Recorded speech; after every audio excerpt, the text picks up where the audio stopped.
What's up, everybody? I'm your host, Darion. This is another edition of the Modern Luxuries podcast. I'm joined today by one of the main professors at Clark Atlanta University, my alma mater. I actually had him for a class, the amazing, the wonderful Dr. Christopher Bass, the world-renowned psychologist. He's known throughout the city of Atlanta and the United States.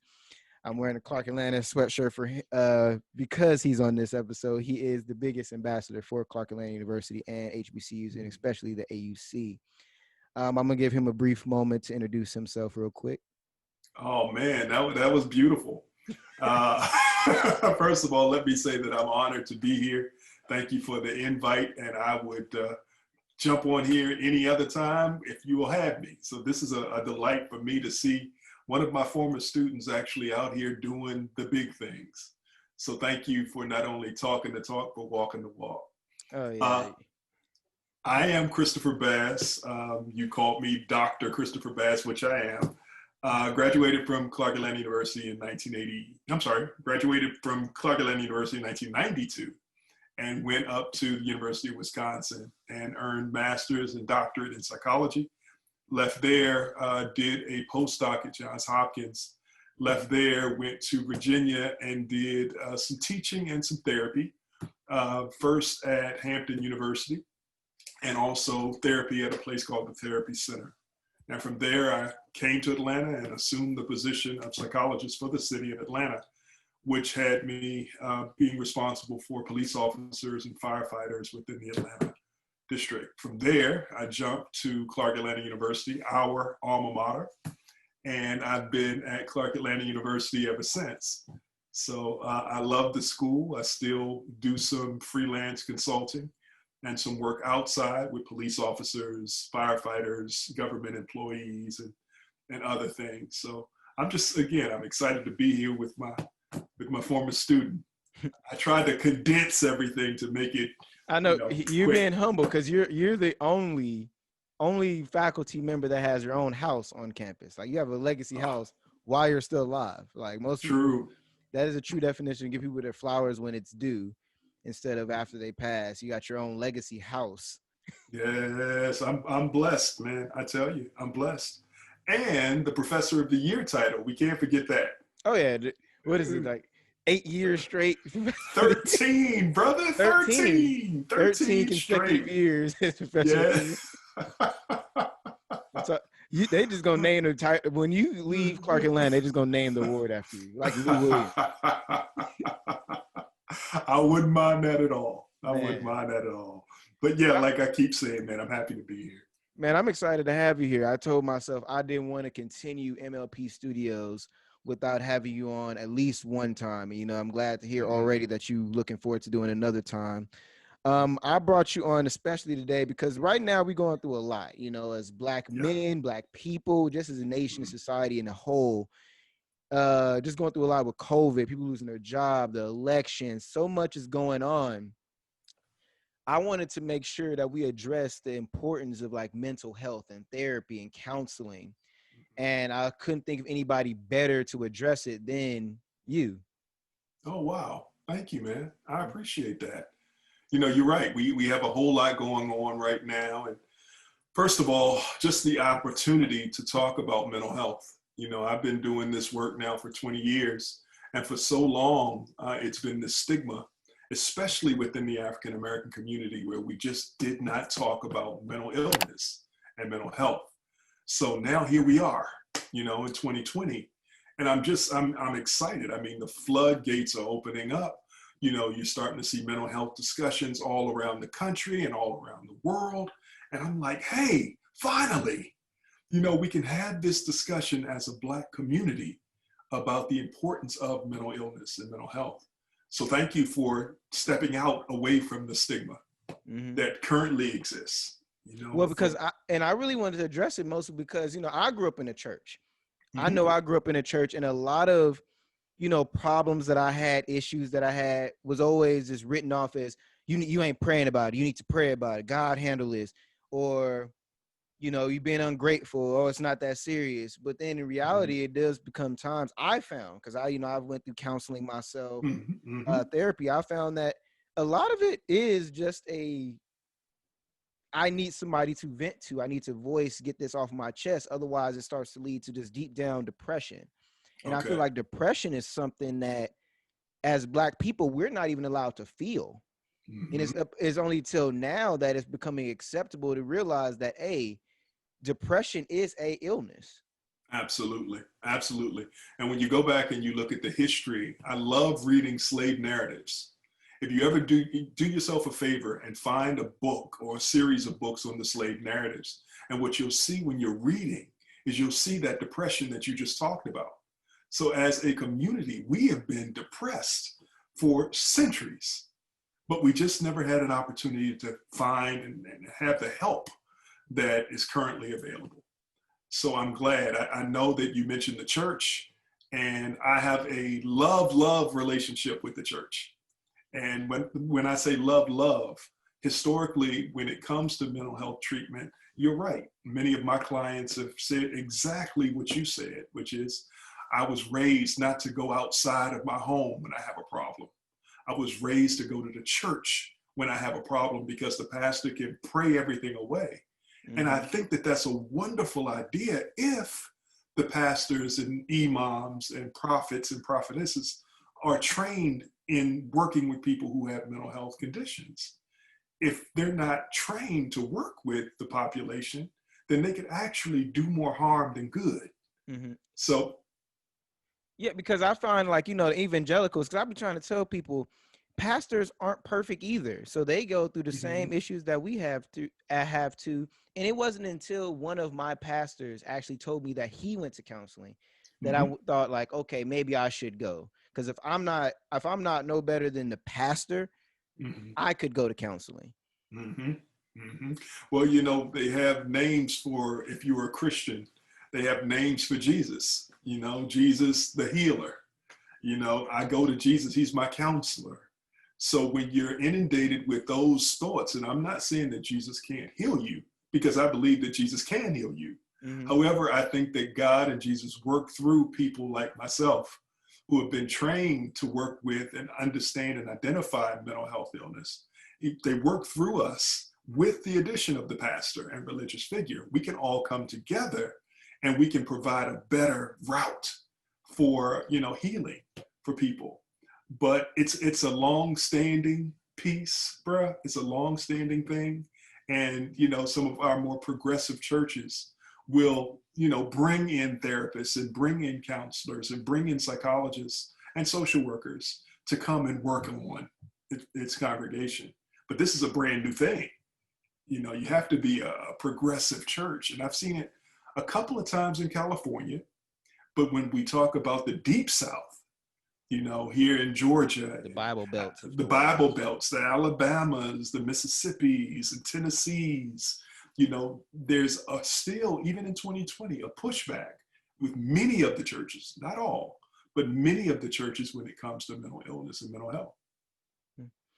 Well, I mean, obviously you're a black man yourself, and you're a psychologist. But I know we've spoken about it during one of your classes when I had you as a professor, that you yourself went to counseling. What was that first experience like when you realized, okay, not to say you have a mental condition, because you don't, If but I just, did, it would be okay.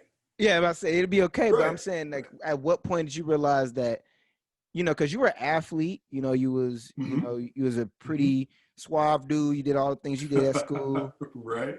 but it was your mental health that Right. was a problem, and then you addressed it at counseling. And now I feel like you can address it better because you went through it.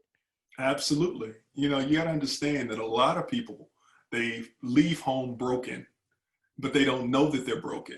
So they find themselves in academic centers, colleges, and universities around the country, and they play out that dysfunction in their own brain. For me, when I came to Clark in '88, I was depressed, but I didn't know I was depressed. Mm. So what I did was I manifested or projected my depression, which didn't look like me sleeping all the time or me eating all the time. Because let me say this for the record. When it comes to depression, there are many different symptoms of depression, of clinical depression. And Mm. everybody will handle and show those symptoms totally differently. Okay. So just because somebody isn't sleeping all the time, or like I said before, eating all the time, it doesn't mean that they're not depressed. But for me, my symptom was that I was angry and I had something to prove. So when I hit Clark's campus, first coming in as a football player, to your point, I'm surprised you remembered that. I came in on I came back in, I came in as a I football got another scholar. resume of who I have on my show. That's true. I do That's my true. homework. You did your homework. Now I came in with the scholarship in football, but I only lasted for maybe half of a season before I got kicked off the team because I got hit that one good time. And that was it. I said, oh, well, I there know goes that my feeling. football career. I know that feeling. I had that one hit, and my mom was like, "Boy, you better get your butt back up and get on that field. That's You better right. get that That's money, right. otherwise you ain't coming back. Otherwise you ain't coming back. That's right. That's right. But for me, man, when I left the football field and I started spending all the time in the world doing academic-based pursuits, then again, my energy level was not in the right place. So on campus, back in the day, and even today, Clark Atlanta University has a wonderful counseling center. Unfortunately, not a lot of students take advantage of it. So back in the day, it was mandatory for those of us who, got into fights a lot, which was me. Got into fights a lot, who was known as a player, somebody who was always around trouble. I wasn't always in trouble, but I was always around trouble. So it made it fortunate for me as I was studying psychology anyway, to just go ahead in there, talk to somebody. And what it did, man, is it changed my life. Just letting a lot of that stuff out is so important. When you talked about yourself, you said sometimes it's good to just have somebody to vent to, and somebody to just let it all out and release it. So there were so many things that I was dealing with in my childhood that was trapped in my behavior that, again, until somebody pointed it out to me, I never knew existed. But now I have the ability to help other people to pull out their trapped childhood experiences and frustrations and concerns and acting out behavior. So I'm excited, man, about what's happening next, especially, like I said, that we're talking now about mental health and mental illness. But it's never easy transition. I mean, I know for me, when it came to like going to counseling, going to therapy, I used my best friends as my therapist. And, I actually had, like, I cried when I was on just regular FaceTime call with my best friends. And I told them that, I was a bad friend because I relied on them and I put all of my burdens and pressures on them, opposed to actually getting the professional help that I need, because these are all, they're in college. They're just like me. Or even outside of college. They don't have doctorates. They don't have True. They haven't did the studying. They're mass media majors, fashion majors. They don't know it. And I just threw up all of my burdens on them. Is there a way that you can like get away from that though? Well, we've been conditioned as a people to rely on the community. So if your community was your friends, in an academic setting or a dorm setting, it just makes sense that you would go to them first. I mean, our friends are our trusted allies, right? But to your point, if they don't know how to help me with my problem, then in many cases, it can actually make it worse. This is what I found. I found that when you are sad or depressed, and I'm not saying you, I'm just saying a person. When a person is sad or depressed, they gravitate toward other people who are also down and depressed. Because there's this old saying that misery loves company. And it's so true. Think about this for a second. When you are down, do you listen to up-tempo music? No. You typically listen to down or slow music. Music that's all in their feelings. Like people break up and they listen to all the sad breakup songs. It's like you make yourself more sad. Yeah, exactly. But again, misery loves company. So if I'm sad, I want to listen to somebody else who's going through it. So I'm not by myself. See what I mean? So we want to spread it out a little bit more. So going back to your statement about talking to your friends could say, oh man, I'm sorry you're going through that. I'm sorry, that's messed up, man. I can't believe that person did you like that. But how are they really helping you? I mean, they may be validating you, but in terms of helping you through something, that, depending on what the situation is, you may need someone with more professional training. They can actually do more harm than good. So. I agree with that, but one quick second, we got to make this one quick ad. This episode is sponsored in part by Kamer Avenue. Kamer Avenue is the premier cigar supplier in the Atlanta area. They have full body cigars, mild bodies, flavored. They have every type of cigar that you need. As a matter of fact, they actually just added like 6 black owned cigar brands to their humidor. Oh. These are like amazing cigars. Last week and the week before was the Cigar Weeks, Atlanta Cigar Weeks, then Cigar Mike's Cigar Week, and they were the talk of the town. You know, they're now known throughout the country, and they're known throughout the country because they ship. They ship throughout the country as well. And if you stop by the website cameravenue.com and use our promo code ML Podcast, you receive 15% off of your next purchase. Now, make sure you guys go do that because that is also how I get paid. So Mm-hmm. again, cameravenue.com, and go when you order something, go to promo link, use promo code ML Podcast and receive 15% off of your next order. Tell them MLP sent you. Now, Dr. Bass, I want to point out something that you ended with. Mm-hmm. We as people, I'm not even gonna say black people, seek validation. Mm-hmm. And I feel like a lot of people don't go to counseling or get therapy or, you know, mental help because they want somebody to validate their actions or what they want. How I'm trying to say, you know how people say like you want me to agree with you, not what is Mm-hmm. real. I think Mm-hmm. that's what we end up having in society now, Mm-hmm. where instead of getting the proper counseling, the proper advice, listening to reason, logic, like I know I've spoken to you about situations, and I know Mm-hmm. you've told me the logical and rational point of view, taking away emotions. I feel like now people don't like counselors because they're looking for the emotional like validation versus the logic and reason. Mm-hmm. That was profound. I agree with you 100%. When it comes to understanding who you are within that continuum of being emotional versus logic, you have to understand that you're going to fluctuate depending on what's going on at that particular point in your life. You may find that an event brings you to an emotional state and you not know what to do with yourself when you're on that space.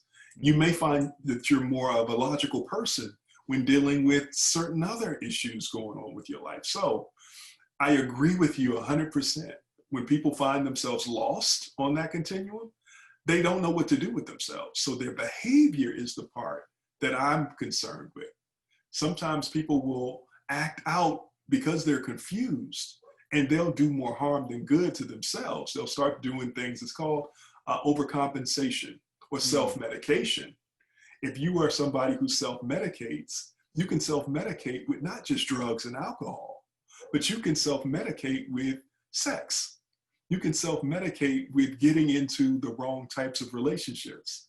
You can self-medicate by constantly being mean to somebody in hopes that it'll sort of trigger an emotional reaction from them. And you don't even know that you're doing it. But what you're doing is you're acting out based on that space that you find yourself on the continuum. So it's this whole psychological thing, man, is so important for you to ever understand anybody else in the world. You have to understand yourself and your triggers and how you learned how to act when you're triggered from where. How do I know how to act a certain way when I am in a car accident? Well, that's going to go from my earlier life experiences, right? When growing up, I saw this person, this great figure, get upset when somebody hit his or her car. And therefore, I know that I'm going to act that way when somebody hits my car. Mm. So we learn. It's something called the social learning theory. We learn from modeling other behaviors. So you have to understand your own script. You have to understand how you react and where you learned that from. And if it doesn't fit in a adult mind, then leave that stuff and that behavior in the child's place. So many people, bruh, I'm telling you, so many people will act like children when they get to places that they don't understand. And that's Mm. because they don't have the mechanisms, they don't have the techniques to operate from that adult mindset. So that's But a it, but whole it, but you training. just said those are all, and I'm asking. This is like me being a Mhm. student right now. So it's something that you learn. You learn these behaviors. How do you act Hmm. out? But Hmm. when you know how they say you can't teach an old dog new tricks. Hmm. As we get older, is it more difficult to learn how not to act out? Yes, it is. Because you've been acting out probably so long that that has become your personality. That's become who you know yourself to be. And Mm. if you decided to learn a new trick, you wouldn't feel like yourself. So it's a lot. It's a lot that has to go on, but it starts with you being the social scientist and checking yourself. Back in the early days of psychology, they called it introspection, Mm. right? So you have to think about all of the behaviors that you exhibit. How do people see me? How do I want to be seen? How do I want to react to certain stresses and trauma? Okay. And if I don't like that, then I change it. I can change it, but it takes work and it takes practice until it becomes your religion. So wait a minute. So you are you? And I'm just trying to get understanding. Like I said, I'm Uh-huh. becoming a student right now. So you saying that once you what is the word you said? Introspection. Introspection. Do you believe that that is necessary in order to move forward in becoming a better person in life? That you need to actually self-analyze yourself? Because I know me. What made me break down and cry to my best friends is I started to self-analyze myself, and I realized I rely on my friends, and Mm-hmm. I set expectations for them without their permission, Mm-hmm. and I Now watch acknowledged this. that, and that then I became like, okay, instead of me reaching out to my friends when stuff goes wrong, how about I just call them and just say hello and not Mm-hmm. even talk about anything that's going on in my life. Mm-hmm. What But did you that all call that? comes, huh? What did you call that? What did I just say? Self-analyzation. Yes, self-analyze myself. If you called it self-analyzation from your part of the screen, and I called it introspection from my side of the screen, as our words meet, it's going to say the exact same thing. Mm, It's just said, it's just, I say one word, you say another word, but it means exactly the same thing. mm. Go Looking ahead. at look to be able to look at oneself to Mhm. realize that you have a problem. Yes. Now watch this. Here's the fun part. This is where we start really getting into it. There are so many of us who don't like how we react and how we become or how we behave, right? Mm, So there's this famous line that says that if you're not changing, you're choosing. mm-hmm. And I love that statement, that line, because it's true. If I don't like who I am, if I don't like how I behave, if I'm not changing who I am, if I'm not changing my circle, then I'm choosing that circle. I'm choosing my behavior. I'm Mm. choosing everything that comes as a consequence of my behavior, my actions. So, hey, if you don't like what you are and you continue to do what you don't like, then that's nobody's fault but yours. And you're going to find yourself resenting certain people and even yourself. And then that's when we have the acting out stuff. But I know you. I mean, especially working with Atlanta PD, and you say you worked in Mhm. Milwaukee as well, I was in Madison. I was Madison, in Madison, Wisconsin. Madison. So I know working with the local PDs, is that something that you try to push to the those in gangs, and it's like they're lashing out, they're being rowdy, breaking Hmm. laws, but it's like, well, if you're in this arena, you have that choice. And I know it sounds, a lot of people, I come, my family and everything, we're from the street as well, and they Hmm. always say, well, we don't have that choice. But then I always say, well, I could have did what you guys are doing, but I have a college degree, so Hmm. it is a choice. Hmm. I seen the street life, and I Hmm. decided that isn't it. Right. I want to find a But way to make that same amount of money and not have to go to jail. absolutely. As you said, it's a choice. I was just on a recent interview the other day, and someone asked me about drug dealers. Is there any value in folks still selling drugs in terms of our community? And I have to say this: while I don't put anybody down, I'm nobody's judge. I do say that to your point, there is a choice. Nobody is forcing you to do that. There's always an opportunity. There's a running joke in my generation that says the post office is always hiring, and it's true. There's so many Mhm. opportunities out there for you if you look for them. Okay. But again, that's not me passing any judgment on anybody. But as Chris Bass, I'm saying, Absolutely. It's a choice. You make your own choices. You got to deal with the consequences behind them, though. Yes, and one of the best choices I know, I've seen personally, is from my friend. She owns Indulgence Lingerie, which is also the other sponsor to Hmm. this episode of Modern Luxuries podcast. Indulgence Lingerie is amazing lingerie company, whereas women go to Victoria's Secret and spend like 80, 90, $100 on one piece. She Hmm. developed a concept and a collection to make every woman feel the sexiest that they have at like $20 pieces, $40 Oh, pieces. wow. She even has some pieces on there that's like $10. And she just had a baby, and she actually just released a whole new collection while pregnant. I mean, literally, Wow. the collection comes out on Monday. She drops the baby off on Saturday. So support Indulgence Lingerie. You support that. You're supporting Black women, supporting Black business, and you're supporting Black children. As a matter of fact, if you use the promo code ML podcast at checkout, you will receive an additional 10% off. If you go to the website, it's going to be running along the bottom. It's lingerieindulgence.com. Use promo code ML podcast and receive 10% off of your next purchase. Tell them MLP sent you.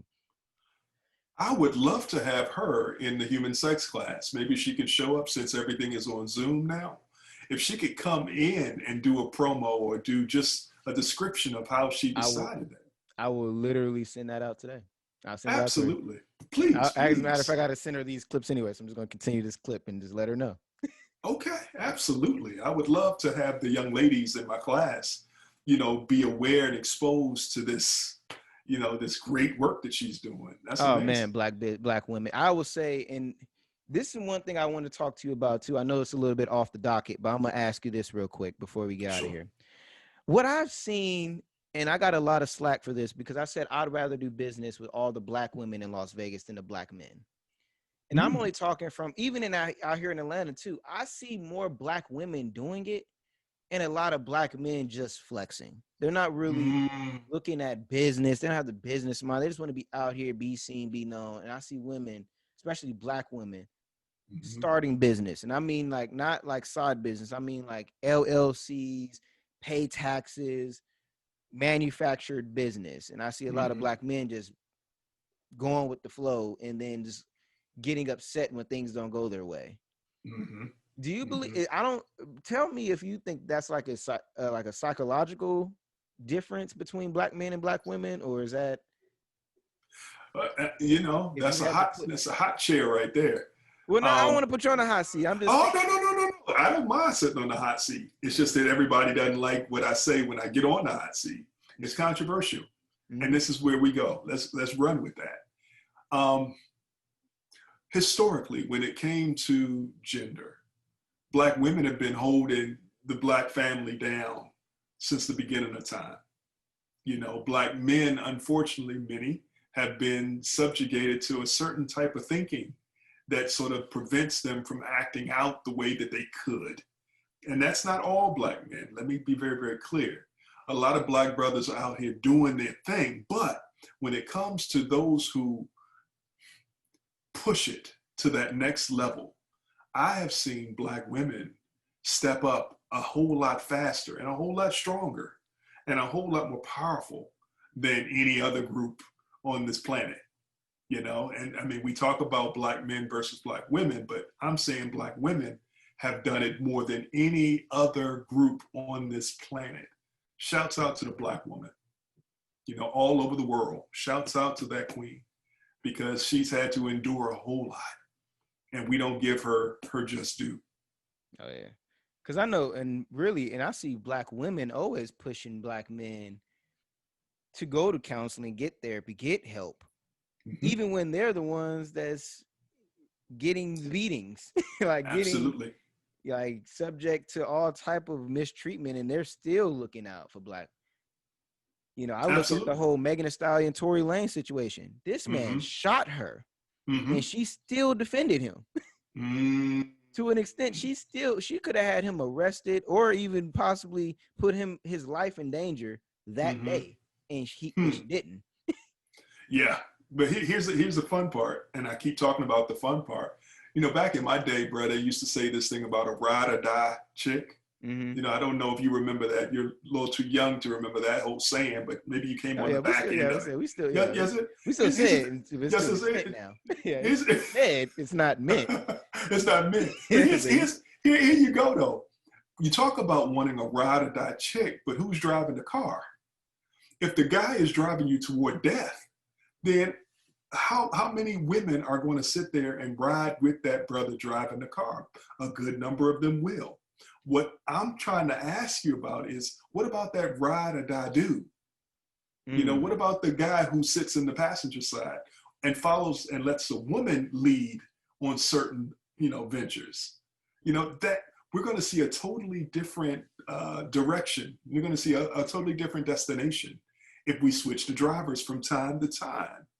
The idea that men are always supposed to drive, where women sit back and take all of the nonsense to sit, in the passenger seat, those days are done. We have to share the responsibility of driving. And when I say driving, hopefully you could see that I'm not just talking about a physical driving of a car. I'm talking about driving our lives, driving finances, driving resources, driving how to raise a family, driving all of the things that make us a community. We have to get away from that patriarchal system that has dominated us for so long. And it's unfortunate because I feel like that patriarchal system is also the reason why we see so many single women, see so many successful Black women that are single. Mm-hmm. Because why is that?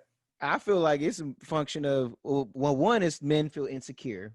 A, when you have a woman that makes more than you or doing more than you, but then B, like you said, women that are driving, master their fate, capture their own souls, they're not going to let a man drive them to ridiculousness.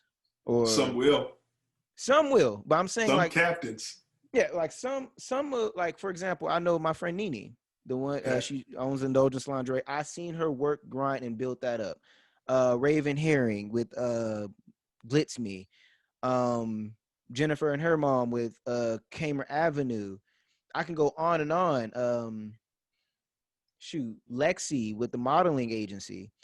I've seen women do this, and I also see them be single because they're like, I'm not about to let a man think they're about to control me, and I have all this going on, and they have nothing going on. Yeah, but show me one person who doesn't want love. Show me one person who hadn't bought into the fairy tale that we always talk about in this society. And in most Western societies around the world, we promote this romantic love concept. So show me one of those successful, strong, industrious Black women who like being by themselves. That's the Achilles heel to that argument. Everybody wants to be loved, and to your point, I think that they have probably, and I can't speak for them, but one or two of them have probably been hurt or disappointed by a brother. And therefore they say, I don't want to waste my time getting hurt or disappointed again. Let me focus or shift my gears and focus on me getting my bag, as they say in your generation, or my coins, or whatever y'all saying nowadays. But the period. You said like that's so ridiculous. We got it from somebody. So yeah, you did. No, I wasn't saying it was. That's the thing. I wasn't saying the first ones to say that. I wasn't saying it was ridiculous. I was just saying how I can remember some of your terms. I was just trying to, speak your language. Yeah, in your generation. You grew up in the era of, get that cheddar. Get that cheddar. Get that cheese. Get that cheese. Good, doctor. Before we get out of here, I want to address one point for sure as well. I put in the docket, Black men and Black women in the psychology field. How important do you feel that is? I know the psychology department at Clark Atlanta is growing. And there's been a surge and, a lot of Black doctors in psychology. But how important do you believe that is? Well, I think that it's very important. We still make up less than 10% of those who are actually out here with psychology degrees. Believe it or not, from the University of Wisconsin, I graduated in 2000, and I was the 6th African-American to graduate with a PhD in psychology at the history of the school. Whoa. And you're like, hold on, what is The school's that? been around since like 18 something. Exactly. But my point in saying that is, if we make up so few people in terms of those who are actually getting degrees in psychology, graduate and doctorate level degrees in psychology, where are we when it comes to our community who really needs the help? We typically don't have a lot of access to therapists who look like you and me. It's just no numbers. So there's a definite outcry, especially now based on what we're going through. We need to have more Black folks going into therapy, or Black folks going into school for therapy. See what I mean? We need that because of this whole notion that if I need somebody to talk to who's trained in psychotherapy, I'm going to get along better and feel more comfortable with somebody who looks like me. Yeah, because Who I feel talks like if like I me. had I had one white neurologist, and she tried to Mm-hmm. connect with me, and it was just like I'm just not getting it. Yeah, yeah. Yeah, it You was. spend majority of the first two sessions trying to create that therapeutic alliance. Well, Yeah. if somebody comes from your culture or understands your culture or is culturally competent, then you don't have to waste that time trying to build a bond. You know, they understand me. They know what I'm going through. They know some of the systemic racism that I'm going through or have seen or experienced. So Mhm. let's talk. Let's push away from all of the nonsense and let's get into what my real issue is. You know, so it's definitely needed. You know, because of what's going on with COVID and Black Lives Matter and the protests, there have been some relaxing of certain things when it comes to grad school. So if you know somebody who's interested in going to graduate school for psychology, now is the time. Push it. Now is the time for you to get in. So please do all of us a favor and get yourself credentialed in psychology. That sounds Good. like a commercial. Hey, Mm. that's what it's supposed. That's what I was looking for. I agree with you 100%. Is it so? Before we get out here, is there any projects you got working on, books, classes? What is going on for you? I know you do the for men only Mm-hmm. event. I don't know if you're gonna do it again this year. You're gonna do a Zoom. Well, the For Men Only program, it was done differently this year because of what's going on ground. So shout out to those folks, you know, men of CAU are doing big things on campus. So shout out to them for putting together a great program for the freshman men coming in. For Mm. me, I have two books actually I'm working on. I just started my own podcast with another professor, brother, Dr. Gary White I was over about to at say School of Dr. Social White. Work. I was Dr. about to say White. I heard you guys doing Yeah. something together. So we're doing something called the White Bass Livecast. And the whole goal of this livecast, we do it every other Wednesday, is Mm. we work with students who are mid-level professionals and also those who are trying to get into college. And it's been sponsored by the University of Alabama at Birmingham. So they take care of us and make sure that we're able to, you know, reach out to students. So shout out to University of Alabama, Birmingham. I thank Mm. you very much for your support. And we do that on every other Wednesday. And then just a series of articles that I'm constantly writing on, looking at sexual identity, looking at survivors and resilience of sexual trauma, also relationship identities between men and women. So all of those things I'm still currently working on. Okay. And where can we find you at? You can find me at Clark Atlanta University, of course, and that's cbass@cau.edu. You could also find me at Evaluating Life, and that is my side or our side company that we do a lot of program evaluation, also therapy, and other support for police officers and folks in the field. So private practice out there in East Point, Georgia. All right. Well, this has been another edition of the Modern Luxuries podcast, Modern Problems Facing Luxurious Living. I'm glad to have you here. I can't wait to have you back. Oh, I appreciate you, So I'm bro. gonna I have you enjoyed back at myself. some point. I'm Okay. not even gonna say I'm going might. No, I'm going to. Okay. Okay. Sounds good. Yes, appreciate you, Dr. Bass, for coming on. This has been another edition. You guys follow us on Instagram, Twitter. Make sure y'all like, share, subscribe, and comment on this discussion. And when you guys subscribe, hit the little notification bell if you don't Instagram. We have an episode of Lux Argue coming out on Saturday. Lux Argue come out every Saturday. Modern Luxuries podcast every Wednesday. The after party to Lux Argue taping is every Thursday night. If you guys want to get in on that, follow us on Instagram, subscribe, and then leave us a DM. But I've been host Darion with Dr. Bass, and we are out.